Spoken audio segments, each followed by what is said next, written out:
Medardo y su familia también ha sufrido persecución por parte del Estado. Adelante, Medardo. Gracias y buenos días a cada uno de ustedes acá presentes. Gracias por esta oportunidad de poder compartir, ¿verdad? Lamentablemente la historia que se ha vivido en el sector del campo, ¿verdad? Como son los campesinos. Efectivamente, el movimiento campesino surgió en el 2013, ¿verdad? Cuando el régimen Ortega Murillo hizo una ley de expropiación, ¿verdad? Yo no puedo decirlo de otra manera, para expropiar a más de 300.000 familias que seríamos desplazados de nuestras tierras, las mejores tierras que tiene Nicaragua, que poseemos los campesinos, donde se produce, y para nadie es un secreto, Nicaragua es altamente productiva en el caso de agricultura, que es lo que nosotros producimos en el campo, es lo que mantiene un poco la economía que está colapsada en estos momentos en Nicaragua. Pero lo que pretendieron fue despojarlos de nuestras propiedades sin importar las consecuencias que pudiéramos enfrentar los campesinos, no importando a dónde teníamos que ir, dónde nos íbamos a alojar, sin ninguna responsabilidad alguna. En ese sentido, cuando nosotros nos dimos cuenta de la amenaza que había, los recursos naturales, el derecho a la propiedad privada, en esos momentos fue cuando nosotros nos dimos cuenta que había también una ley de expropiación y no dudamos la mala intención que tenía Ortega, porque lo hizo también en la década de los 80, como son las confiscaciones de propiedades. De la misma manera, pues nosotros iniciamos a organizarnos, pero sobre todo eso de llevarnos a organizar para defender el derecho a la propiedad y los recursos naturales, pues nos trajo mucha persecución por el régimen, como ya lo venían planteando los que antecedieron sobre este tema. Antes del contexto político de 2018, ya se venía Ortega asesinando de manera selectiva a todos aquellos que fueron comandantes de la resistencia nicaragüense en la década de los 80, que eran campesinos que vivían en el campo y que después de los acuerdos de Esquipula, donde Ortega se comprometió el cese al fuego, los campesinos se dedicaron a trabajar la tierra, ¿verdad? A crear sus familias, creyendo que en realidad ya habíamos pasado a una verdadera democracia. Sin saber lo que les esperaba. Efectivamente, lo que pretendía Ortega era asesinarlos de manera selectiva, ¿verdad? Y acusándolos de delitos como narcotráfico, como los delitos que a todos nos han inventado y ahora nos queda más que claro, en el caso de mi persona, aún siendo inocente, condenado a 216 años.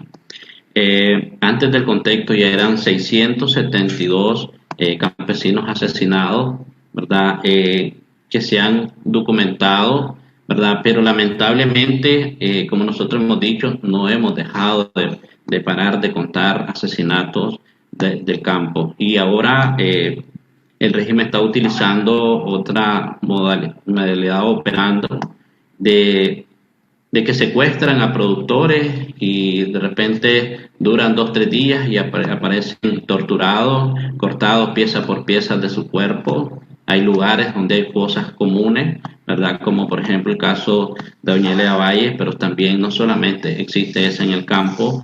Hay muchos campesinos, como decía Telma, miles de campesinos que lamentablemente no han sido documentados, lamentablemente, porque en el campo no hay comisiones defensoras de derechos humanos, lamentablemente, no hay medios de comunicación, no hay redes sociales, y es ahí donde se aprovechan para asesinar a campesinos y a la vez amenazar a los familiares para que no salgan a denunciar.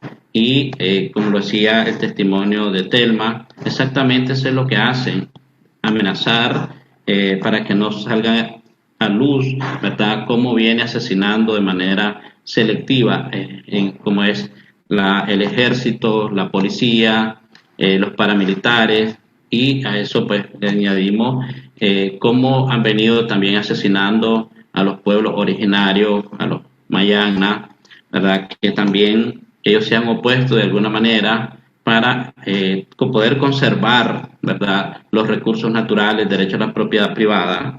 Ya de octubre del 2018 iniciaron los asesinatos de manera selectiva de nuevo, ¿verdad? A esta fecha son 147 campesinos asesinados, que no todos se han podido documentar con sus testimonios, lamentablemente, por lo que ya decía, la dificultad poder llegar a las familias, y la otra problema es que también muchas de las familias están siendo amenazadas para que no denuncien. Y no ha habido frontera que detenga, porque el exilio, aunque agradecemos a los gobiernos que de alguna manera han apoyado para que puedan salvaguardar la vida, pero también aún dentro, fuera de Nicaragua, también les han dado persecución y les han arrebatado la vida, como por ejemplo Montenegro. Sabemos que han entrado a Honduras a perseguir a personas, de la misma manera Costa Rica, y eso es la preocupación de todos nosotros, que hasta estas alturas seguimos lamentando, ¿verdad?, cómo siguen persiguiendo a los campesinos. Pero en ese sentido, lo más lamentable es que aún así el delito sigue siendo para nosotros poder levantar una bandera azul y blanco, como por ejemplo los campesinos el 19 de abril de este año en la isla de Ometepe, que solamente salieron un grupito de campesinos nada más a levantar una bandera, poner una bandera en un poste de luz, y fue allí cuando fueron sorprendidas por la policía sandinista, donde le dispararon a 2 campesinos que lamentablemente hoy están desgraciadamente en las cárceles, ¿verdad?, tratando de recuperarse como se puede, cuando sabemos que las cárceles no prestan condiciones, lo digo con conocimiento de causa, para que uno se pueda curar en esos lugares. Están siendo procesados en estos momentos 7 campesinos de ese lugar. De la misma manera, ya son más de 90 secuestrados que todavía siguen siendo torturados en las cárceles.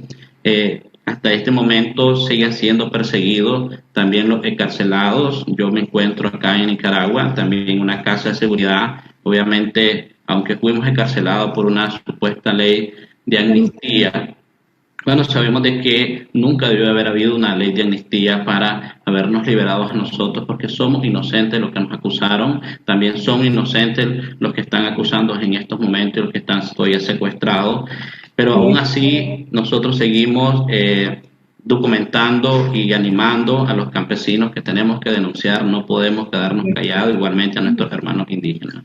Medardo, una pregunta. Ustedes tienen obviamente pues esta información de primera mano a través de las comunidades con las que ustedes trabajan. ¿Han ustedes reportado, como bien decía Eileen, ¿no?, que es necesario dejar estos antecedentes? ¿Han ustedes reportado estos casos de violación a organizaciones nacionales o internacionales de esos casos que menciona? Efectivamente, nosotros a través de los líderes de base que nosotros tenemos en nuestro territorio, nosotros hemos podido recopilar la información, pero no tenemos como los testimonios de las familias porque no ha sido posible. Hicimos en algún momento, ¿verdad?, una alianza interna ahí con algunos organismos defensores de derechos humanos internos, con la intención de poderlo documentar, ¿verdad?, como la CPDH, pero no hemos podido. Ahora, lamentablemente, con lo de la pandemia, pues hemos tenido que suspender muchas actividades, pero no así el régimen, ¿verdad? Continúa siempre reprimiendo y asesinando y condenando. Hemos estado, de hecho, dándolo a conocer, ¿verdad?, a organismos defensores de derechos humanos, tanto nacional como internacional, bajo esa base de datos que tenemos, ¿verdad? Pero sí estamos haciendo esfuerzos para que se puedan documentar de manera formal, ¿verdad?, para poder hacer la presentación tanto nacional como internacional. Y como sabemos de que aquí en Nicaragua no hay justicia, no hay donde irnos a quejar, pues obviamente nos toca que hacerlo hasta en las instancias internacionales. De la misma manera, pues yo he sido uno de las víctimas, mi familia, mi hermano es que también tiene hasta la vez un proyectil en su cuerpo de AK-47, que también quien empuñó esa arma cobardemente fueron la policía sandinista, ¿verdad?, cuando atacaron Lóvago, que era una cantidad de campesinos que habían en diferentes partes de Nicaragua que se habían reconcentrado en busca de respaldar a los jóvenes que los venían asesinando, como también los campesinos siempre seguimos apoyando a los jóvenes porque ellos de alguna manera estaban siendo reprimidos. Así es, bueno, realmente es lamentante y alarmante todo esto que está pasando. Medardo, muchas gracias por haber compartido esta información que ustedes tienen como parte del movimiento campesino.